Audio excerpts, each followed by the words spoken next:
Rieres per Estocolm. Oli. Bueno, veureu que aquest vídeo us aniré explicant en veu en off tot el que vam fer aquell cap de setmana. A veure si així s'escolta millor l'àudio. Vam començar el dia anant a visitar una església d'Estocolm. Aprofito per explicar que la religió que es segueix a Suècia és el luteranisme, una branca del cristianisme protestant que va arribar al país al segle XVI. Durant molts anys, l'església luterana va estar molt lligada a l'Estat i encara avui té un paper important en la cultura sueca. Tot i això, la societat sueca és força laica. Molta gent està batejada o forma part de l'església, però no és especialment pràctica. El luteranisme posa èmfasi en la senzillesa, la comunitat i una relació més personal amb la fe, cosa que també reflecteix en l'arquitectura austera d'esglésies com aquesta que veiem. Estem a punt d'encreuar el pont més fotografiat d'Estocolm. Aquest pont connecta el centre de l'illa amb Skeppsholmen, una zona plena de museus i espais culturals.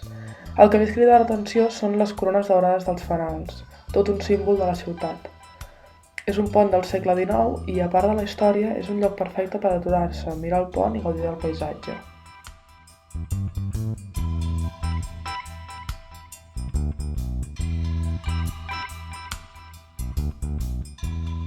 Després de creuar el pont, arribem a Skeppsholmen, una illa amb una història molt interessant. Durant els segles va ser una zona clau per a la marina sueca, plena d'edificis militars i magatzems relacionats amb els vaixells. De fet, el nom de l'illa ve de la paraula sueca skepp, que vol dir vaixell. Amb el pas del temps, quan l'activitat militar es va anar traslladant a altres zones, l'illa va començar a transformar-se. En lloc de quedar abandonada, es va reconvertir en un espai dedicat a la cultura i a l'art. Avui dia hi trobem museus importants com el Moderna Museum, però també molts espais oberts, zones verdes i camins per passejar, tot i que nosaltres ho vam veure tot nevat, perquè estem a gener, bàsicament. Em va donar per gravar tots els vaixells que passaven, bueno, tots no, perquè és que n'hi havia molts. O sigui, durant l'estona que vam estar a la illa, no paraven de passar vaixells. I sí que és veritat que la majoria són turístics, que fan rutes pels canals i entre les diferents illes d'Estocolm. Encara que nosaltres no hi vam pujar, impressiona veure com l'aigua forma part del dia a dia de la ciutat. És que és fort perquè Estocolm està construïda sobre moltes illes, així que moure's en vaixell aquí és tan normal com agafar el metro. De fet, el tiquet del metro serveix per anar en vaixell. A més, veure la ciutat des de l'aigua deu ser una experiència molt diferent, molt més tranquil·la i ajuda a entendre millor la relació tan estreta que tenen amb el mar i el paisatge. Així com a dato, a divendres 30 de gener me'n vaig a una festa de benvinguda que es fa bàsicament a un barco. O sigui, un barco fa de discoteca. A tope.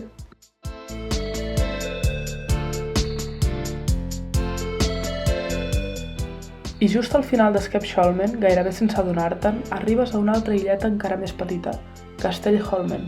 Aquí s'hi troba el Castellet d'Estocolm, una antiga fortificació que durant segles va vigilar l'entrada marítima de la ciutat. Tot i que mai va arribar a viure cap batalla real, aquest lloc tenia un paper clau en la defensa i en la comunicació naval. Avui, el castellet ja no és una fortalesa militar, però continua tenint un valor simbòlic. Quan la bandera oneja, vol dir que el rei és a la ciutat. És un espai molt tranquil, envoltat d'aigua, on el ritme d'Estocolm sembla baixar una mica més. Un racó petit, sovint passat per alt, però que connecta història, mar i silenci enmig de la ciutat. Sortim de l'illa i de camí cap al Vasamuseet ens vam trobar una sauna en un embarcador. I això és una cosa molt típica d'aquí. Les saunes són superpopulars a Estocolm i en general a tot el nord d'Europa. No es veuen només com un luxe o un spa, sinó com una part molt normal de la vida quotidiana. Tradicionalment, la sauna ha estat un espai per relaxar-se, cuidar el cos i també socialitzar. Moltes estan a tocar de l'aigua perquè després de la calor és molt habitual banyar-se al mar o al llac, fins i tot quan fa fred. Ara entrarem al Vasamuseet, que... Què és? És un museu exclusiu d'un barco que van trobar, un barco del segle XVI que es va enfonsar i el van trobar al cap de 333 anys i està igual, intacte. I el museu és el barco? Sí. Ja veus. A veure què tal. Aquí el teniu. Aquest és el vaixell Vasa, un vaixell de guerra del segle XVII que havia de ser el gran orgull de la marina sueca. El rei volia un vaixell enorme, ple de canons i decoracions que demostrés el poder del país. El problema és que el van construir massa alt i massa pesat i ningú es va atrevir a contradir el rei. El resultat va ser que el Vasa es va enfonsar el mateix dia que va sortir del port, després de navegar només uns minuts.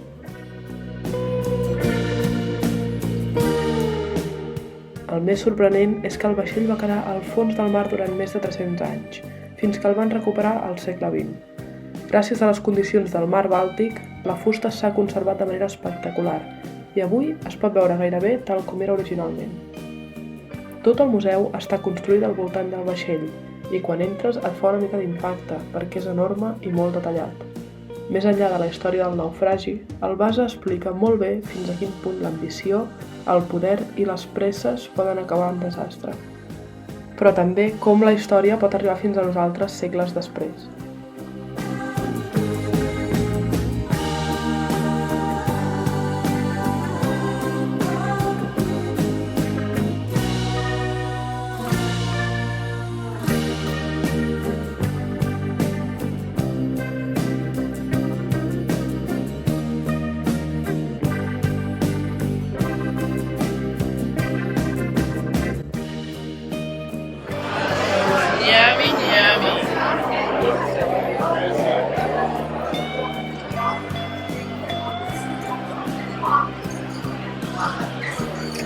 Va dinar a les 3, a les 4, a les 5, i va dinar. Al vespre vam acabar el dia anant a veure un concert de l'Orquestra d'Estocolm que celebrava els 500 anys d'història, cosa que ja impressiona només de pensar-ho. El fet que una orquestra tingui 5 segles de trajectòria diu molt del pes que té la música clàssica i la tradició musical aquí. El concert es va fer a l'Òpera Reial Sueca, un edifici espectacular, molt elegant i amb una història molt important dins la cultura sueca. Només entrar ja imposa, l'arquitectura, la decoració i l'ambient et fan sentir que estàs en un lloc especial. El moment més impressionant va ser l'última obra, la que esteu veient ara mateix, quan a l'escenari es van afegir 4 cantants d'òpera que van cantar juntament amb l'orquestra. La combinació de la música en directe, les veus i l'espai va ser brutal, d'aquells moments que et deixen en silenci només escoltant.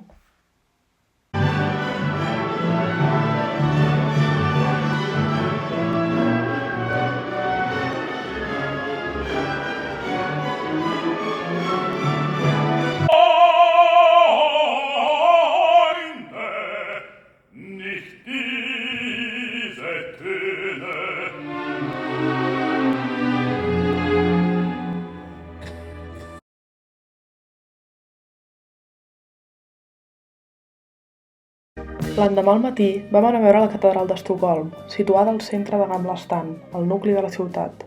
És la catedral més antiga d'Estocolm i durant segles ha tingut un paper clau tant en la vida religiosa com política del país. Aquí s'hi han celebrat esdeveniments importants de la monarquia sueca, com casaments reials. Per fora és força discreta, però per dins és molt elegant i reflecteix molt bé l'estil sobri i equilibrat del nord d'Europa. Per acabar d'arrodonir el cap de setmana, just al sortir de la catedral vam tenir la sort de trobar-nos amb el canvi de guàrdia, una cerimònia tradicional vinculada a la monarquia sueca. Tot està molt mil·limetrat, els moviments, els uniformes i el silenci, i veure-ho tan a prop va ser bastant impressionant.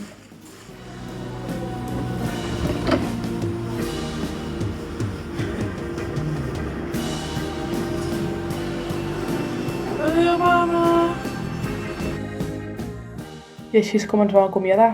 La meva mare tornava cap a casa després d'haver-me acompanyat els primers dies per Estocolm. Fins aquí ha estat tot molt compartit, molt familiar, però a partir d'ara el viatge canvia una mica. Veure-la marxar amb el tren va ser estrany, perquè d'una banda fa respecte quedar-me sola a una ciutat nova, però de l'altra també sento que aquí és on comença de veritat l'aventura. Un Erasmus és això, aprendre a estar lluny, a espavilar-se i a construir una nova rutina des de zero. Aquest vídeo acaba aquí, però la història tot just comença. Mama, t'estimo molt. Ens veiem aviat.